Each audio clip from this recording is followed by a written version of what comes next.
believe the year was 1989. I was around 14, 15 years old. Beautiful time growing up in this city in the 1980s. The ghetto was not the ghetto. Guns wasn't even an issue at the time. It was like we didn't even know what drinking and smoking was. I stayed in the streets, destroying niggas on the basketball court. Yes, the player Lord is a street legend. Yippee! Hip hop, rap music was taking over. Growing up in Gary was like a little taste of heaven. All of a sudden, here come the niggas with an attitude. The original members: Ice Cube, Dr. Dre, DJ Yella, MC Ren, and of course, Eazy-E. These niggas was fresh out the box. Ain't been in the game but a minute. And here these niggas come to Gary, Indiana, getting ready to fuck up some shit. And we ain't got a clue as to what's about to happen. Me and a couple of my homeboys got together. We like, yeah, N.W.A coming to town. We gotta go see this shit. My mother drove us up to the Genesis Center in Gary. We got our little hip-hop gear on. Everybody styling and profiling. It's been a number of hip-hop artists that came to the Genesis Center in Gary. I can't remember who else was with N.W.A this day. This concert was so infamous. The only niggas that I can remember is N.W.A. So these niggas come out on the stage and everybody goes crazy. These niggas get on stage and they like, Compton's in the house, and everybody's fucking going crazy. Ice Cube was probably like 19 years old at the time, and I believe Eazy-E was the oldest of all of them. Now these niggas was hardcore wicked, but at the time, Eazy-E was probably the only one who sold his soul at this particular time. So these wicked ass niggas about to fuck us up, and we ain't got a fucking clue as to what's about to happen.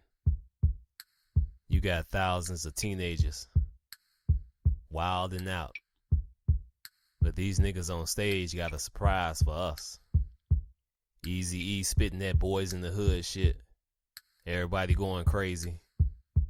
Then Ice Cube, he was like, do y'all want to hear a new song? And everybody's like, yeah, a new song, a new song. And he was like, a bitch is a bitch. And everybody's going fucking nuts. Then, of course, they had that infamous song called Fuck the Police. And that was it. These little young dumb teenagers, and I was included, we was pretty much possessed from that point on. You got thousands of niggas in the crowd, and Ice Cube, he's on stage. He's trying to get our attention, and ain't nobody paying this nigga no attention because we spaced out. We are fucking gone. These niggas fucked us up, and nobody had a clue. Now this is during that time when niggas would like to snatch the hat off your head and take off running. So one nigga got his hat snatched off his head from this other nigga, and he didn't know he had his boys with him. And they jumped on that nigga and beat the shit out of him and tossed him around like a fucking rag doll. And then fights and little scuffles started breaking out all over the place. But everything was pretty much still relatively in control. But you can tell everybody was in a weird zone, and everybody could feel that something bad was about to happen. So Ice Cube, he just fucking gave up trying to get our attention because he knew he had our ass. And I'm gonna tell y'all what that nigga did to us in a few minutes. Now after the concert finally ended, as usual, like niggas usually do, we go outside and we just start hanging around. So most people didn't go home. We was just waiting around for some shit to pop off. Now one of my boys, who I went to school with, I saw him at the concert, and while we was outside, he was probably standing about 30 or 40 feet away from me. And my nigga had his hat tilted to the side, representing some gangster shit. But my nigga wasn't in no gang. He was just trying to go with the flow. But some real niggas saw that nigga's hat tilted to the side, thought he was representing some gangster shit. This motherfucker got a baseball bat, walked up to him, and cracked that bat right upside that nigga's head. And this nigga hit the ground. Now, because of the crowd of people in the way, I couldn't really see him get hit in the head with the bat. It was moments later that I realized they hit him in the head with a bat. Because when I heard that pop, and I didn't see that bat, I actually thought they shot this nigga. That's how loud that shit was when they hit this nigga upside his head with that bat. It sounded just like a gunshot. So he gets hit in the head with the bat. He hits the ground. And I'm standing there looking at him, saying to myself, they just shot this nigga.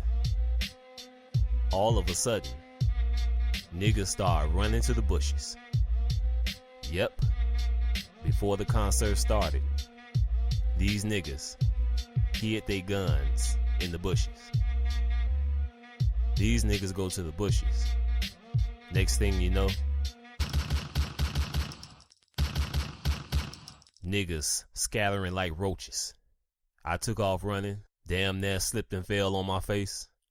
I got to the car, me and my boys. My mother was driving. I don't think she ever drove a car that fast before in her entire life. And here she go talking shit. Talking about, Michael, you ain't going to these concerts no more. Now I got my boys next to me laughing at me and shit. So I'm sitting there all embarrassed. And I'm saying to myself, damn, why couldn't you wait till we got home before you said this shit? You gonna say it in front of these crazy niggas. So on the way home, I'm sitting there trying to figure out what the fuck just happened. Here's what happened. These niggas basically put a spell on us. These niggas put demons on us. And to this day, most people don't realize what happened.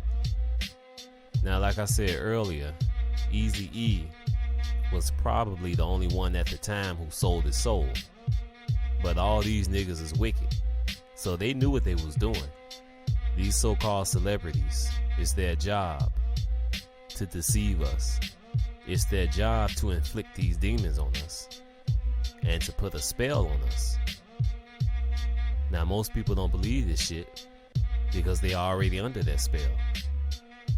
Now, not long after this, Ice Cube ended up getting into an argument with members of the group because he knew they was being robbed by Jerry Heller, their manager. N.W.A. was generating millions of dollars, but Eazy-E was the only one that was really getting paid because he had already sold his soul. So when these niggas get into the rap game, they not gonna make no money until they take that Illuminati oath.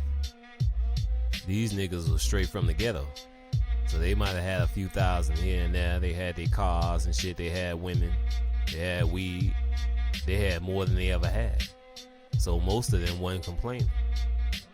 This is how they do these niggas in the industry. They give them the crumbs while they generate millions of dollars off their ass. But Ice Cube wasn't putting up with that shit no more. So Eazy-E was basically using them in one form or another. And of course Jerry Heller was using Eazy-E and all them niggas at the same time. So when Ice Cube got upset about this shit, the rest of the members of the group, they couldn't understand what the fuck was wrong with this nigga. Cause they was like, hey man, we ballin', what's up with this shit? But Ice Cube could see what the fuck was going on before they did. So basically Ice Cube left the group in 1989, and his solo album came out in 1990, America's Most Wanted. And of course Ice Cube and N.W.A. was talking shit about each other back and forth, not only while doing interviews, but they was going back and forth putting out rap songs talking about each other. Now Ice Cube and N.W.A. was always considered to be anti-government, but after Ice Cube left the group, That's when that nigga really took off. When it comes to his rhetoric concerning Uncle Sam. So when Ice Cube put out his second solo album, which was called Death Certificate, he came out with a song called No Vaseline. Now that song was specifically directed toward the members of N.W.A. But the thing that got Ice Cube in trouble was in that song he said, "You can't be a nigga for life crew with a white Jew telling you what to do." Ice Cube was always wicked. But when he said that shit, he was pointing his fingers at the powers that be. And from that moment, he was given that opportunity to sell his soul because Satan had to put him in his place. After that, Ice Cube ain't been the same. Literally. I don't know when Ice Cube was taken out. After he made that second solo album, he'd never been the same. His overall rhetoric against the establishment was toned down drastically. It was almost like he was a completely different person. His third solo album, especially when it comes to his lyrics, was nothing like the Ice Cube of old. He was given that opportunity to sell his soul, and that's exactly what he did. There was a brother named Khalid Muhammad, one of Farrakhan's homeboys, at least for a while anyway. Ice Cube did a song talking about he was down with Khalid Muhammad, but once he sold his soul, all that shit changed quick. Khalid Muhammad tried to hook up with Ice Cube to do some type of collaboration, but because Ice Cube wasn't Ice Cube anymore, it just wasn't gonna happen. Khalid Muhammad publicly called Ice Cube a punk. Ice Cube, like most of these celebrities, they signed on to this shit, took that Illuminati oath, sold their soul, and agreed to deceive God's people in exchange for money and fame. Many people who've been associated with Ice Cube, whether it was Cat Williams, Chris Tucker, Mike Epps, they got with Ice Cube and their career just blew up. But it wasn't gonna happen without selling their soul. Ice Cube is a hardcore demon.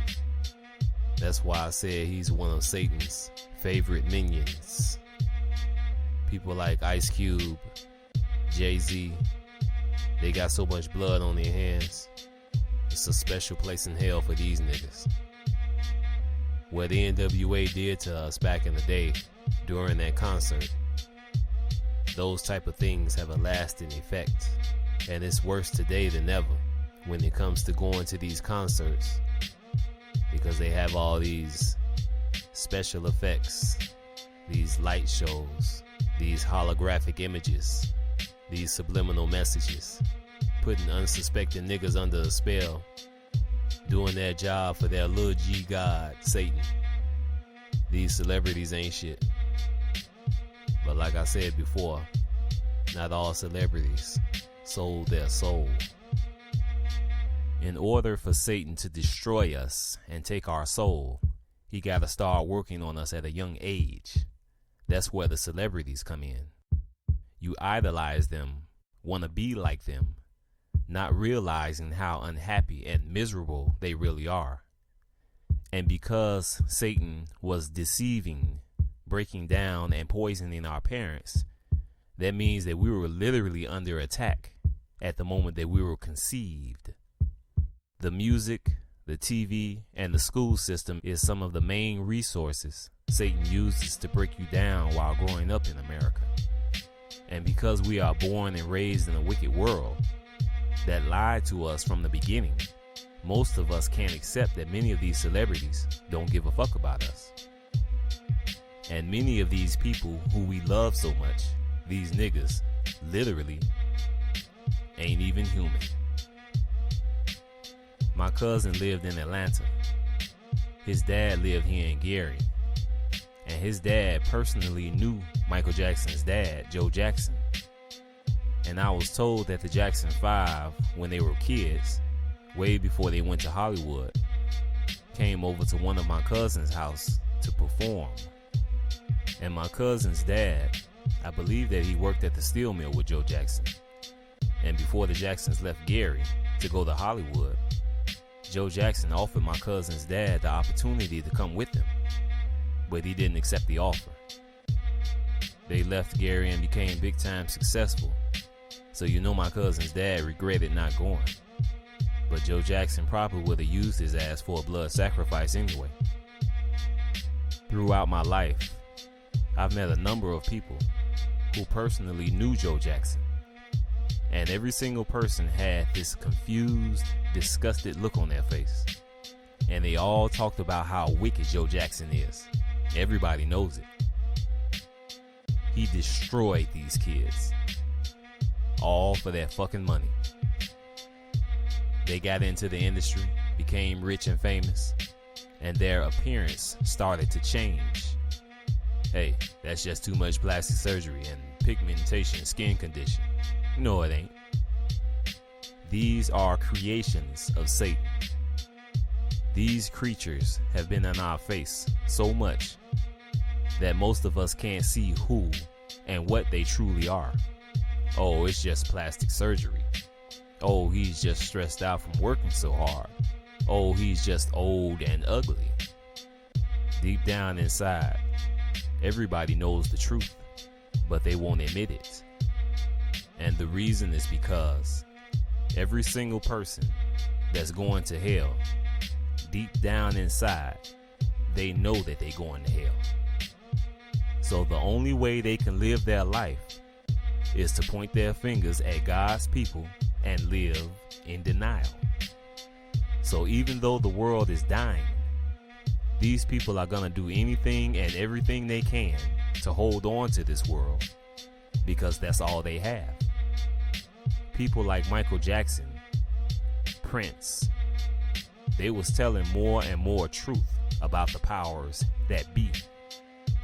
But not because they care about you. They was telling the truth because they got tired of kissing Satan's ass, and he was fucking with their money. At the end, when Michael Jackson was telling all that truth, that wasn't even him. These people turned their back on Christ, and they have been made into the image of the beast. And now Satan got us idolizing these niggas, so that hopefully we will jump on board, turn our back on Christ, and go down with this sinking ship. This is how bad they want it. They got to have that money, the fame, the power, and success, and they don't give a fuck who they destroy to achieve their goal. They got to be number one. They don't care about you. They don't care about family. It's all about themselves and the money. You quickly realize these people don't care about themselves either. Many achieve that money and fame. Next thing you know, they talking about how they was happier when they was broke. And the average fan can't truly understand why they say that, because the average fan has been deceived by that same celebrity. Now the celebrities are telling the truth, and most fans ain't listening. It was their job to deceive you, and they did a great job. Method Man said he don't believe the hip-hop community is that intelligent. They trying to tell the fans the truth, but most won't listen. Most can't listen because they were deceived by people like Method Man. So no matter what horror these celebrities are going through, their fans still want to follow in their footsteps. When Dave Chappelle quit his TV show and left millions of dollars behind, black folks was like, what is he, crazy? $50 million, all that money? What is he, crazy? Nah, nigga, you crazy. Because anybody in a right frame of mind should have enough common sense to know that if anybody would turn down millions of dollars and take off running, obviously it's some serious shit going on other than the nigga just crazy. Most people who have this attitude don't know anything about these people selling their soul. They just think these people don't know how to act right when they get a lot of money. Yeah, see, if I had all that money, I wouldn't act like that. Yeah, you would. Some of these niggas get a few $100s. Their attitude be so stank you can smell it. These people ain't acting like this because they simply don't have self-control. These people work for the synagogue of Satan. Those who claim to be Jews and they are not. So here's what's going on. Over the last 20 years, with many of these celebrities, I'm going to use Method Man as an example. Let's say Method Man goes into the music industry as a solo artist. He makes a little money, he gets a little fame, but he's not making millions. The record executives, Satan's minions, tell him, if you want to make millions, you have to take the Illuminati oath. You belong to us. Your number one job is to go along with this deception. That deception is to deceive God's people. And the contract they sign is written in blood. They have to have a blood sacrifice. Family member, friend, unborn baby. So Method Man takes the oath and provides a blood sacrifice. Now he's really famous and he's a millionaire. And he was cloned. A few months later, all of the horrible, sick, twisted, satanic things that he's done and continue to do is wearing him down. Now he's starting to go insane. So now he's looking for help. He finally realized he was deceived by Satan. So he know he can't get no help from that nigga. So Method Man tries to get help from his friends. But they don't give a damn. They only hanging around Method Man because of the money, the weed, and the women. So Method Man goes to his family for help. But they don't give a shit. They like, fuck you nigga, go make that money. Now Method Man is really going insane. So what does he do next? He tries to get help from Jesus.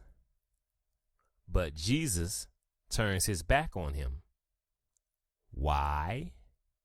Because Method Man turned his back on Jesus. Method Man got too much blood on his hands. So now, Method Man has only one option left. The fans. He needs help any way he can get it. He starts to tell his fans the truth. But his fans ain't listening. His fans have been deceived. Why are his fans deceived? Because Method Man deceived them.